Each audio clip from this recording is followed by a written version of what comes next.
Assalamualaikum warahmatullahi wabarakatuh. Perkenalkan, nama saya Radian Braga Citauning dengan NIM akhir 241. Dan kali ini saya akan menjelaskan mengenai demokrasi menurut pemikiran seorang Dan Aidit. Sebelum itu, saya akan menjelaskan mengenai demokrasi terlebih dahulu. Dan demokrasi itu adalah suatu sistem pemerintahan yang melibatkan seluruh warga negara dalam pengambilan keputusan politik ataupun keputusan suatu negara. Demokrasi sendiri diambil dari bahasa atau kata Yunani kuno yang berarti demos, yang berarti rakyat, dan kratos yang berarti pemerintahan. Dan sebelum saya masuk ke dalam topik demokrasi menurut pemikiran seorang Aidit, saya akan memberikan biografi sedikit mengenai Dan Aidit sendiri. Dan Aidit atau dengan nama asli yaitu Ahmad Aidit lahir di Tanjung Pandan di Belitung pada tanggal 30 Juli 1923. Aidit sendiri merupakan putra pertama dari 4 bersaudara, dan nama dari kedua orang tua Aidit sendiri yaitu Abdullah Aidit dan Mailan. Ahmad Aidit beserta saudara-saudaranya bersekolah di Hollandes Inland School. Dan kali ini saya akan masuk ke topik utama dari pembahasan, yaitu demokrasi menurut pemikiran seorang Dan Aidit. Menurut Dan Aidit, demokrasi adalah suatu bentuk pemerintahan di mana kekuasaan tertinggi, kekuasaan pusat dipegang oleh semua rakyat dari suatu negara. Dan menurut dia, hal yang harus dilaksanakan itu melalui pemilihan umum yang bersifat jurdil. Dan Dan Aidit sendiri merupakan tokoh yang penting bagi sejarah Indonesia, terutama beliau adalah seorang pemimpin suatu partai, dan memiliki pandangan demokrasi yang lebih berfokus pada demokrasi rakyat, atau dalam kata lain demokrasi sejati. Menurut Aidit juga demokrasi itu tidak hanya sebatas pada prosedur pemilu atau sistem perwakilan yang ada di zaman sekarang juga. Namun harus juga mencakup kesejahteraan ekonomi dan sosial bagi rakyat, karena memang demokrasi itu dipimpin oleh rakyat juga, dan demokrasi itu adalah kekuasaan tertinggi di tangan rakyat. Dalam konteks ini juga Aidit menekankan bahwa demokrasi yang sejati adalah demokrasi yang mengutamakan keadilan sosial, di mana kekayaan dan sumber daya negara dikelola untuk kepentingan rakyat, bukan untuk kepentingan segelintir orang atau kelas tertentu, bukan untuk orang tirani. Aidit berpendapat bahwa demokrasi harus menciptakan kondisi di mana rakyat memiliki kendali atas segala sumber daya dan ekonomi politik, serta berpartisipasi aktif dalam pengambilan keputusan politik dan sebagainya. Pandangan Aidit juga terkait dengan Mark Sain yang menekankan bahwa demokrasi tidak dapat dipisahkan dari perubahan struktural dalam suatu masyarakat, terutama dalam aspek ekonomi, aspek sosial. Bagi Aidit, sistem ekonomi dan kapitalis yang ada pada waktu Indonesia Orde Lama itu dianggap menghambat tercapainya sebuah demokrasi sejati, karena kekuasaan ekonomi berada di tangan rakyat yang memang berstatus tinggi atau di tangan kelompok elit.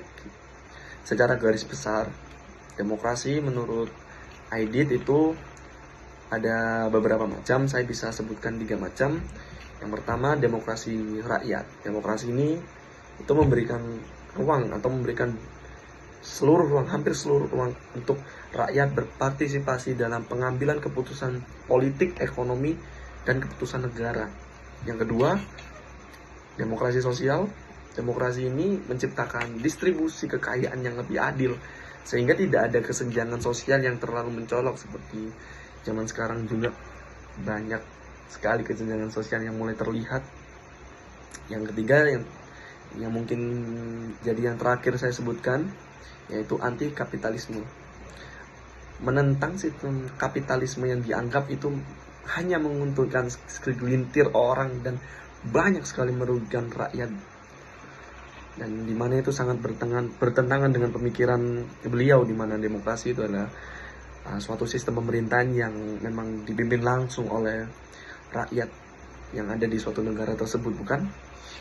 Dengan ini ya, IDT itu mendukung demokrasi yang lebih berorientasi pada keadilan sosial dan menentang dominasi atau kekuasaan oleh kelompok-kelompok elit atau penguasa, baik itu dia penguasa di sektor sosial, penguasa di sektor ekonomi, penguasa di sektor pemerintahan juga, yang lebih berpihak kepada kepentingan mereka sendiri atau lebih condong dengan pemikiran mereka sendiri.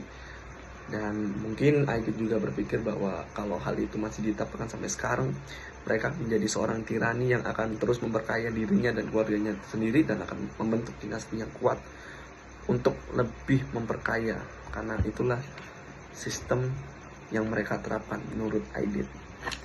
Sekian, itu adalah pemikiran DN Aidit tentang demokrasi menurut saya. Maaf apabila ada salah kata maupun ucapan. Wassalamualaikum warahmatullahi wabarakatuh. Keadilan sosial menurut Aidit. Di dalam bukunya, Aidit menjelaskan bahwasannya dengan melalui pemahaman komunisme dapat dijadikan yaitu kekayaan alam atau kekayaan negara tersebut. Karena dalam komunisme biasanya pendapatan seseorang maka akan dikurangi sekitar 50%, dan aset-aset itu dikuasai oleh negara. Karena hal tersebutlah sehingga komunisme ini akan menjadi merata.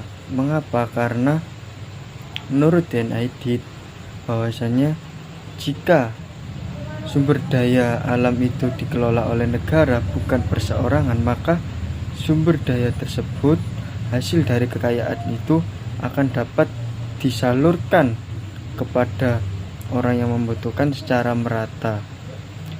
Dan apabila kekayaan tersebut hanya dikelola oleh beberapa orang saja, maka hanya akan menimbulkan kesenjangan, karena tentunya setiap individu memiliki keinginannya masing-masing, keinginan untuk menguasai dan untuk kaya dan memperkaya diri sendiri. Sedangkan apabila berpemahaman terhadap komunisme, maka akan cenderung sedikit peluang terjadi kesenjangan sosial. Namun di sini bukan kesenjangan sosial saja, karena tentunya ada aspek lain, yaitu kejujuran dari pejabat. Meskipun kita menggunakan komunisme ataupun kapitalisme, itu tidak akan pernah ada artinya jika pejabat korup selalu ada.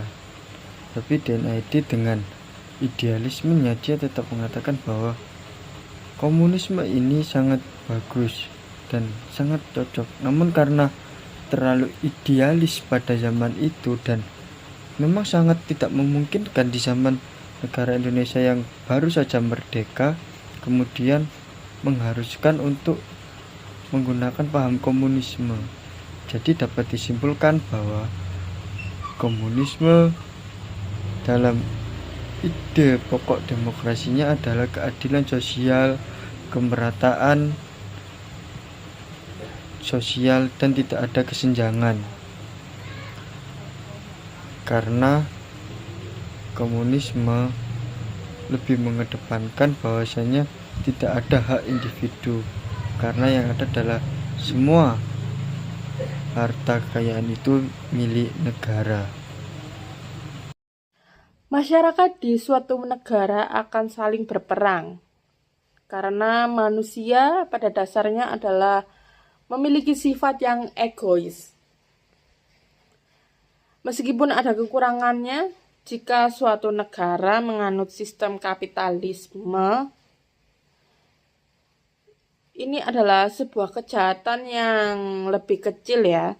Kapitalisme ini adalah satu-satunya model yang telah membuktikan dirinya kepada semua masyarakat lain yang telah berakhir dengan bencana. Kita mendengarkan pernyataan semacam ini itu di mana-mana, dan pernyataan tersebut telah digunakan sejak lama. Pernyataan ini tersebut memiliki peran yang sangat spesifik. Pernyataan tersebut menyingkirkan setiap perdebatan serius, setiap analisis kritis, dan setiap usulan alternatif terhadap model ekonomi yang kita jalani sekarang. Jadi, negara yang menganut sistem kapitalisme itu sangat tidak relevan dan tidak cocok untuk digunakan di negara tersebut. Jadi, sebuah negara harus menganut sistem anti kapitalisme ya, harus berusaha untuk melawan sistem kapitalisme. Apa sih yang disebut dengan anti kapitalisme? Saya akan mengambil dari pendapat dari salah satu tokoh di Indonesia yang bernama Aidit.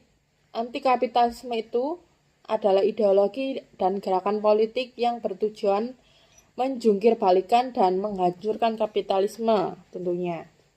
Aidit juga menyatakan bahwa PKI, Partai Komunis Indonesia, menyusun masyarakat yang adil dan makmur tanpa adanya eksploitasi manusia terhadap manusia yang lainnya. Menjadi kapitalisme itu sederhana.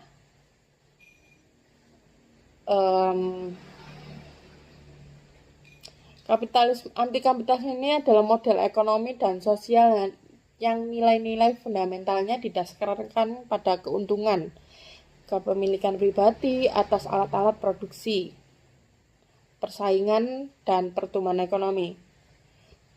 Sebenarnya menjadi anti kapitalisme itu sangat sederhana, artinya adalah seseorang menentang keuntungan, kepemilikan pribadi atas alat produksi, persaingan, keegoisan, dan pertumbuhan ekonomi yang merupakan nilai-nilai fundamental yang menentukan pilihan yang dibuat oleh masyarakat.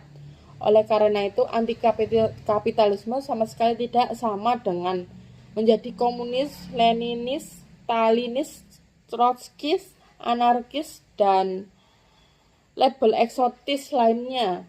Menjadi kapitalisme tidak berarti mempertahankan rezim seperti Rusia di bawah Stalin, Kamboja di bawah Pol Pot, Tiongkok di bawah Mao, atau bahkan Tiongkok yang saat ini menjadi anti kapitalisme juga tidak berarti menolak kemajuan dan hidup dalam kemiskinan, serta menolak mentah-mentah apapun yang berasal dari masyarakat tempat kita tinggal saat ini. Hidup dalam suatu sistem dan menentangnya adalah perspektif yang sama sekali berbeda dan keduanya tidak bertentangan.